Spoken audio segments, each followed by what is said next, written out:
Peter Rose, Longwood Currency Trading, middle of December 2021. I'm cold, and the bow dog wants to go out because he has a question about what my thoughts on trailing stops are. So let's take the bow dog out and chat a little bit about stops. There you go. Although it's cold, it's bright and sunny. So I'll be walking back in the woods, and I'm not real sure whether I'm going to get any sun back there. So trailing stops. Let's not beat this to death. There are a lot of ways that you can trail stops. You can trail it as a percentage of the price. You can trail it on a dollar-based amount, which is stupid,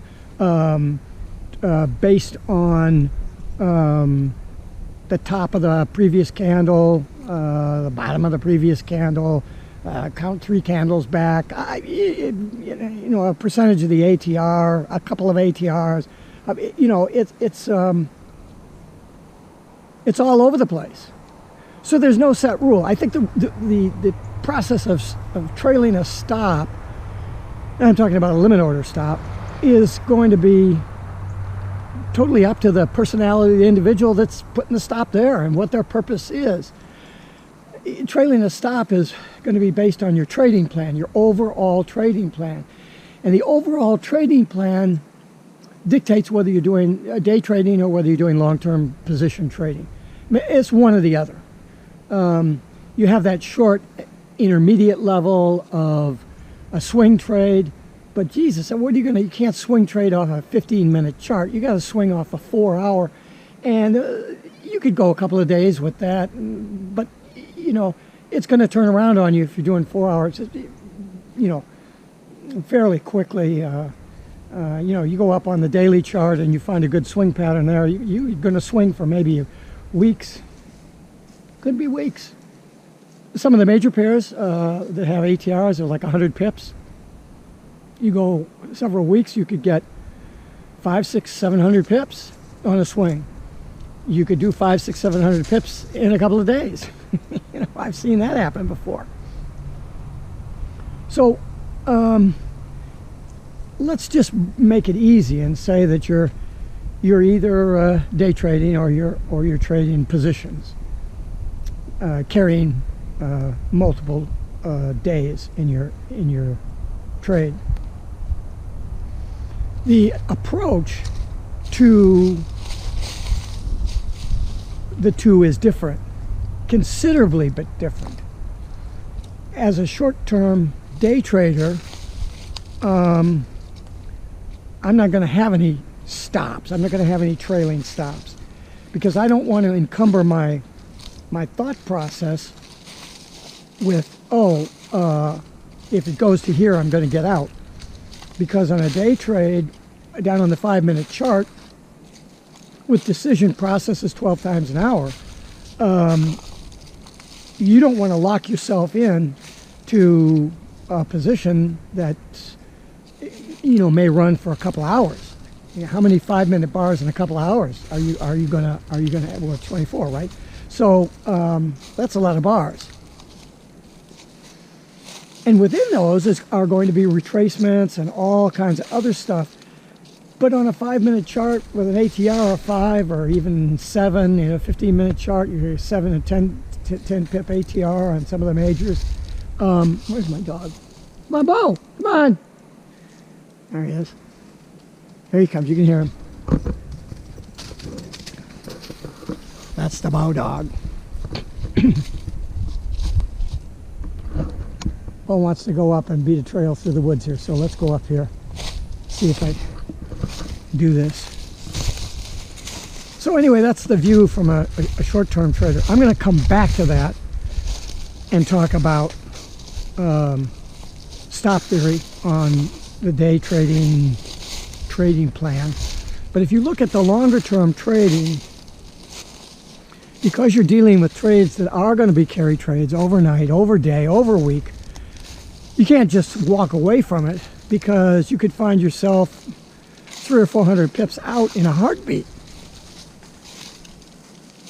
So you have to have some rational process. And it can't be the dollar amount that you lose. You just can't. There's one time you'll trade a 1 lot, and maybe the next time you go 3 lots or 6 lots. So it isn't based on dollars. It's got to be based on pips, as most of our of the calculations and theorizing that I do on this channel. Everything is pip based. So you look at this long-term period that you're committed to the trade, and you say, what's my profit target? Because you're going to have to set a stop for the profit target if you're long term, right? Because over the night it could go shoot way up, pin bar through something, and then come down 300 or 400 pips, and even go a couple hundred pips below where you were. You wake up in the morning and you're flushed. So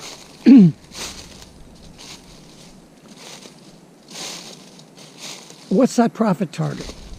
Let's say you're looking for 300 pips. You could do that in a week or 2 weeks or something on a reasonable basis. Let me swing this around, get the thing out of the sun. I hope I'm not chopping my head off here. I have so many times in the past.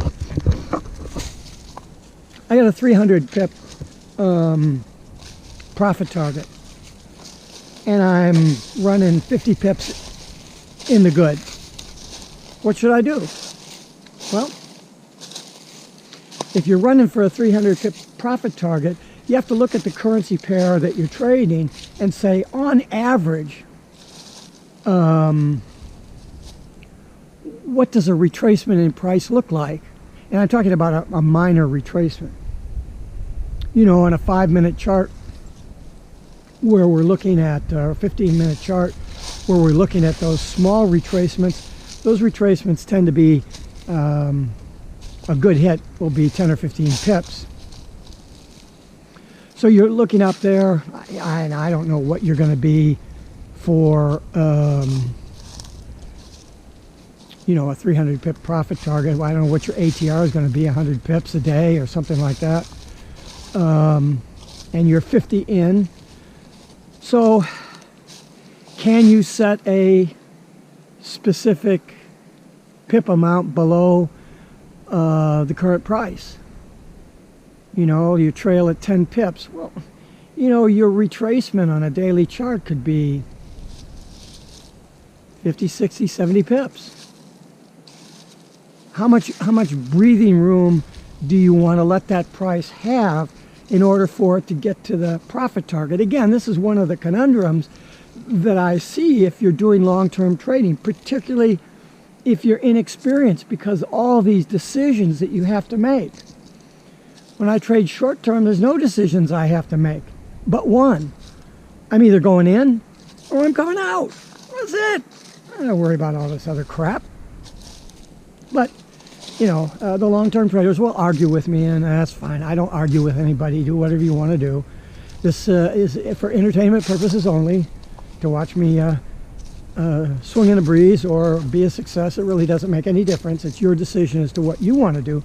I'm just providing some thought process for you.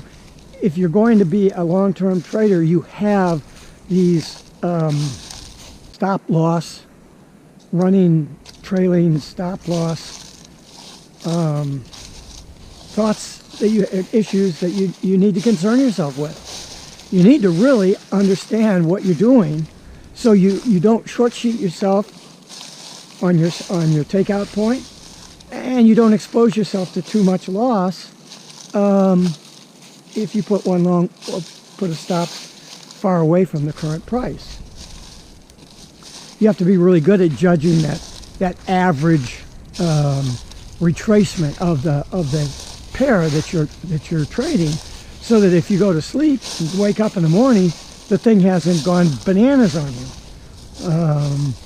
Trading a major pair right now, and I'm holding it for, I've held it for the last 3 or 4 or 5 days, and we had about a 20 pip pin bar occur overnight. Now, that was several $1,000s of panic. if I wouldn't know what I was doing, if I didn't know what I was doing. You know, I have a good handle on the pair. I think I have pretty good handle on the current economic situations in the countries, and so yeah, it's a lot of dollars, but it isn't very many pips, right? So you just have to put the thing into balance, and that's really hard to do when you're out on the daily charts, or even you're doing swings, multi-day swings, playing off the 1 hour chart. It takes experience, as I've said before. And so that's why I caution everybody, even if you're somewhat experienced in your trading, to come on down onto the shorter term charts, and you'll get banged around pretty badly if you've been up on the longer term charts doing swings or position trading. You'll get whacked a lot until you finally figure out some rules to protect yourself. And I don't know whether you'll take a different view of the longer term trading efforts that you've gone through or not, but all I can tell you is that it would be instructive for you to come down onto the shorter term time frames and see how much clutter of decision process you can eliminate by being there, as opposed to being up on following on a daily chart, or waking up at you know, East Coast U.S. time, 3:30 in the morning, trying to catch a London Open and see what's going to happen, because that sumbitch can go jack a price 20, 30, 40 pips in a heartbeat. Come over here to my wood pile.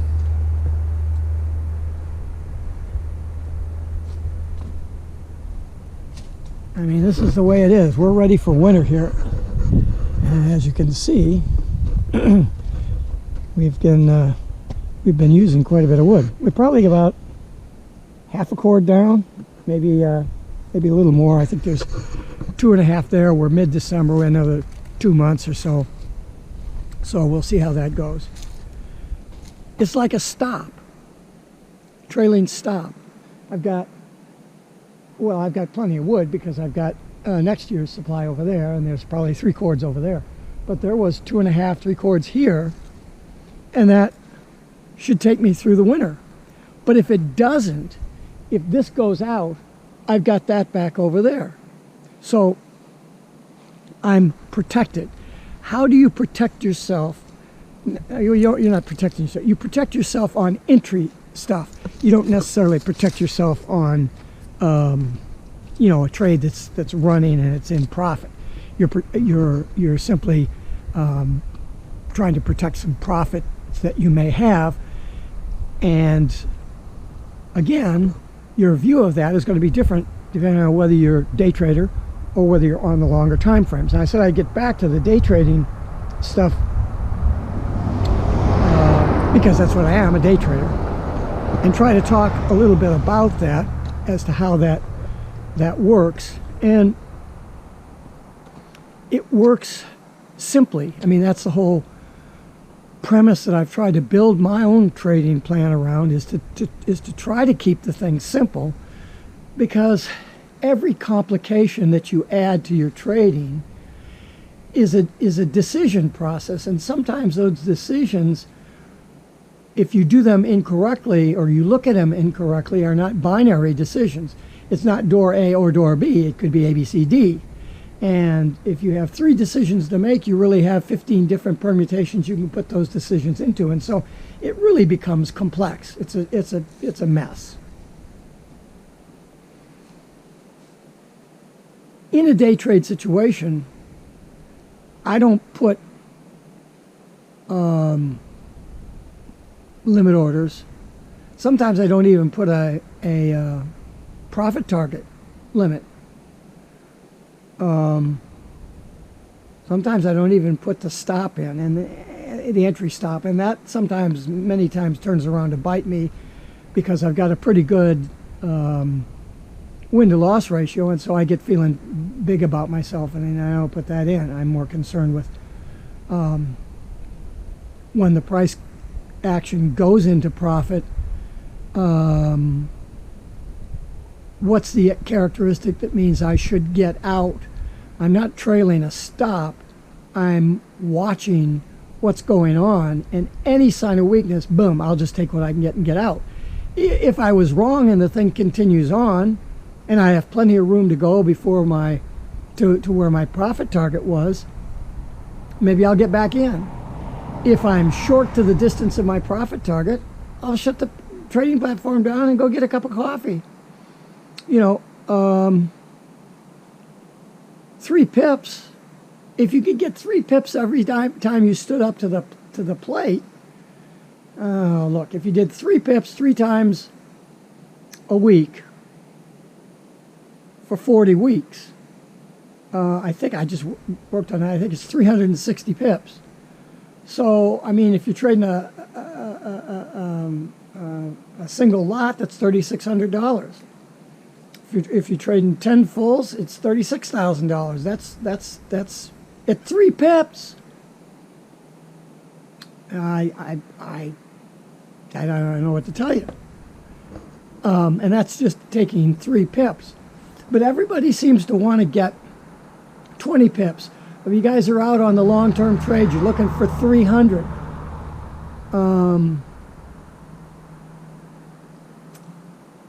You have to protect that.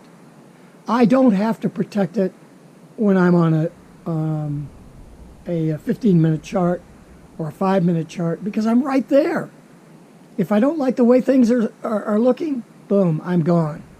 So I don't mean to try to bring you over to the dark side of short-term trading. I'm just showing you what my viewpoint on it is and why that viewpoint differs, not so much with what the long-term guys are doing, but why they're doing it.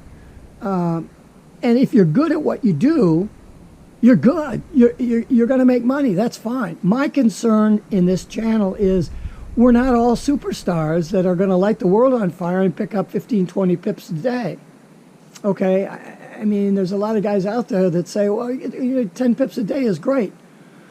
Well, maybe you get 10 pips a day if you're a long-term trader and your profit target is 200 pips and you average that out over 20 days, then you get 10 pips a day. But if you're looking for a 200 pip profit target, you got to be taking at least 100 pip risk. And how many of those are you going to? How many 100 pip losses are you going to take before it becomes untenable for you? That's my issue on that. And part of the issue in that scenario, long-term scenario, is this issue of trailing stops. And when you get out, what are you going to do? You're just going to turn the machine off and let the thing run and set some stop 60 or 80 pips below, or 60 or 80 pips above where you took the trade, so that if it falls apart, you make 60 pips instead of the 200. Your reward to risk thing is all shit to hell. Your win to loss is okay, but your average win as a function of your trading isn't that great. So are you getting paid for the time that you're in the trade?